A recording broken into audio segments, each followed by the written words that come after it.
你身上有怎么样都好不了的酸痛吗？普通人遇到疼痛，最直觉想到的会是按摩痛的部位。专业一点的人会试着透过运动来平衡肌肉力量。但如果遇到按摩还有运动都解决不了的痛，要怎么办呢？最近遇到一个病人啊，他每周都会运动2次。运动后也都会用滚筒还有按摩球来放松，但上背还是会经常觉得闷闷刺刺的。他就这样自己练背练了半年都没有好，才来找我。后来我评估之后发现，他的左手特别没有力气耶，而且对于一些能诱发背肌的动作也都没有什么感觉。我觉得他的症状很有代表性，所以我这部影片打算详细说说这种好不了的上背痛到底是怎么一回事，里面的评估思路还有解决方法，应该能对你很有帮助哦。首先，你要记得一个大原则：如果每次不舒服都集中在同一个部位，而且不管怎么样训练，还有按摩、拉筋都没有改善，那这个问题很有可能就不在你痛的地方。就像你要救火的话，不去找起火点，一直乱洒水是没有用的。所以先停下你的按摩还有运动，我们一起找找它上背痛根源在哪里。从我刚刚提到的讯息，你可以搜集到几个线索：会闷痛、刺痛，左手没有力气，背肌不好诱发。按摩、拉筋、训练都没有效，那我们一个一个来验证一下。首先是闷痛、刺痛，最常见的原因就是肌肉还有筋膜发炎了。但如果是肌筋膜的问题，靠按压还有训练就可以解决。但他的上背痛用按摩还有训练无法解决，而且同时又有刺痛、无力、肌肉不好诱发的问题，我们就得考虑比肌筋膜还要更深一层的可能性——神经压迫。神经是大脑控制还有感受身体的唯一管道。神经上游如果断掉，下游的身体就会瘫痪。而在上背这个地方，有一条控制背部的肌肉的神经，叫做肩胛背神经。很多人背痛怎么都处理不好，就是因为这条神经的问题。那这条神经是什么来历呢？从肩胛背神经这个名字可以知道，它的位置啊就在肩胛骨的旁边，而所有的神经都可以往脑袋的方向找它的起点。肩胛背神经往上找，就可以看到它是从下颈椎出来，一路往下走到肩胛骨的内侧的。不要看这条神经细细小小的，它可是负责了3条重要的背部肌肉，分别是提肩胛肌，还有大小菱形肌。当肩胛背神经被压迫到，就会出现这3条肌肉力量变弱，还有肩胛骨内侧隐隐作痛的感觉。这时啊，去处理3条肌肉当然没有用啊，因为问题在这条神经上。那重点来喽，肩胛背神经为什么会被压迫呢？还记得肩胛背神经是从下颈椎伸出来的吧？那下颈椎发生什么事情才会压迫到神经呢？这个答案对你来说一定不陌生，那就是头前伸的这个体态。头前伸这个体态容易让关节还有肌肉压迫到神经。那关节是怎么压到的呢？从侧面看颈椎，应该会是一条漂亮的弧线。头呢就放在颈椎上，让7颗颈椎平均负担头的重量。那一旦头前伸，因为力矩变长的关系，头的重量就会以成倍的压力集中在下颈椎上。下颈椎的压力变大，肩胛背神经一出门就容易被压到了。再来，我们来看肌肉又是怎么压迫神经的。假设肩胛背神经顺利闪过关节压迫，接下来它出门后还得面对来自2条肌肉的夹杀，分别是提肩胛肌还有中斜角肌。这2条肌肉啊，都是脖子的稳定肌，所以当头前伸的时候，颈椎一定比较不稳定嘛，所以这2条稳定肌就会像拉紧的钓鱼线一样拉住你的头。但钓鱼线不会累啊，不会发炎，肌肉可会啊，所以拉的时间一长，这些肌肉就会因为过度使用发炎肿起来了。只要肌肉肿起来，压迫到肩胛背神经这一条神经经过的地方，也就是肩胛骨内侧，就会出现麻还有刺痛了。那你还记得肩胛背神经支配的肌肉是提肩胛肌还有大小菱形肌吧？提肩胛肌得拉着头，菱形肌啊还得支撑背。肩胛背神经被压迫到，它所支配的这几条肌肉力量就无可避免的会变弱喽。变弱的肌肉还是得继续工作，拉着往前伸的头，又会加剧过度使用，导致发炎肿胀，恶性循环的飞轮就这样转起来了。那这就是为什么开头的那个病人背上的肌肉怎么训练啊都叫不出来，而且常常会有无力感。讲到这里，我们找到问题了，那你知道怎么解了吗？按暂停思考一下，我们再来对个答案。我们主要的目的是要把压迫的肩胛背神经释放出来，所以要做的事情呢有3件。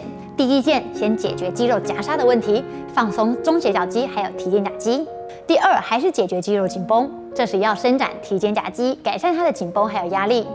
第3，解除关节的压迫，透过训练颈椎深层屈肌，把头前伸的姿势给矫正回来。那通常呢，只要用对方法，解除肩胛背神经的压迫，神经一通，痛感就会消失，肌肉感受度也会很快回来，然后患者就会觉得在变魔术一样，怎么肩颈用一用，上背就不痛啦？那这个魔术的原理我已经破解给你看了，那接下来就让我们开始实作练习吧。提肩胛肌放松。一开始将大拇指放在颈部还有肩膀的交界处，将2到3指放在提肩胛肌最容易紧绷的地方。拿一颗按摩球，将球放在这个位置，然后躺下。如果一开始感觉太强烈，可以用袜子包住按摩球来降低刺激感。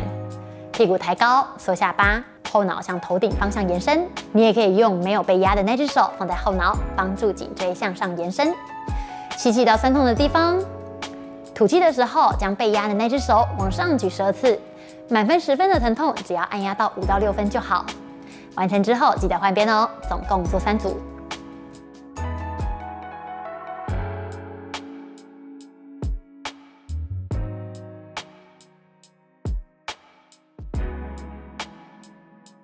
中斜角肌放松，把颈部侧边上下切一半，左右切一半。中斜角肌的位置就在下面这一条线上。接着用食指、中指、无名指的指腹轻轻压上去，颈部比较脆弱，这边不要压太大力哦。满分10分的疼痛，只要压到3到4分就好。每一个点按压10下，按完之后换下一个点。提肩胛肌伸展，坐在椅子上，要伸展的那一只手背往后放在腰上，肩胛骨往下压，眼睛看向对侧腋下。另一只手放在伸展侧的耳朵上方，将头一点点往下压后，像拔萝卜一样将颈部延伸。这时你会感觉到后侧提肩胛肌的位置紧紧的，就是有伸展到哦。注意伸展的时候轻轻就好，要感觉紧但不要痛哦。停留30秒，过程中慢慢呼吸，一天做3组。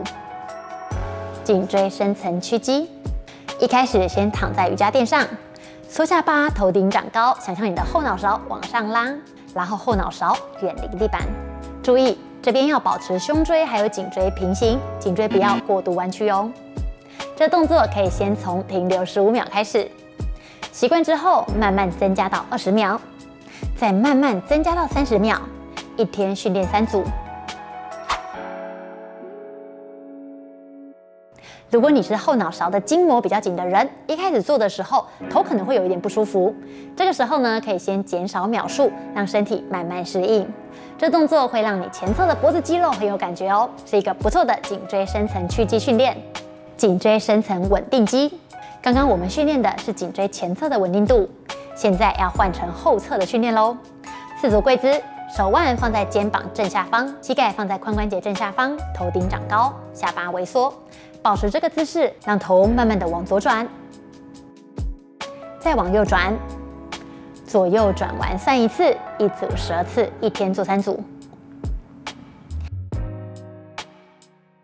习惯之后可以增加一点挑战，把一只手往斜前方举高，慢慢的往天花板方向抬起，再慢慢的放下，这样可以训练到当身体转动的时候，颈椎还能保持稳定的能力。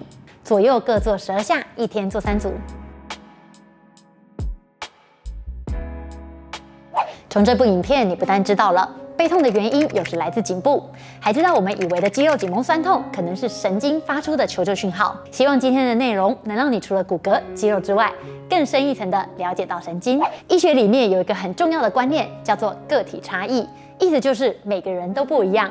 所以找出并解决每个病患的问题，对我来说都是一个全新的学习。我找答案的方法其实就跟大多数的人一样，说白了就是不停的尝试而已。尝试的次数多了，对身体的理解就会越来越深刻。找到问题的根源，然后解决掉它的成就感，也是我喜欢这份工作的原因。我这部影片里的运动，就是我教给开头那个上背痛半年病人的运动。他改善头前伸的问题之后，就没有再出现类似的症状了。不知道你有没有感觉到，疼痛就是身体在想办法跟你说话。如果有一天你也能听见身体的声音，别忘了对它说一声“我知道了”。那以上就是这部影片的所有内容。如果你觉得对你有帮助，别忘了帮我分享给那些背痛的人，这对我有很大的帮助。如果还有什么想看想听的主题，欢迎在下面留言告诉我。如果想要上我的实体或者是线上课，也可以到启动治疗所官方看看有没有什么课适合你们哦。那我们就下部影片见喽，拜拜。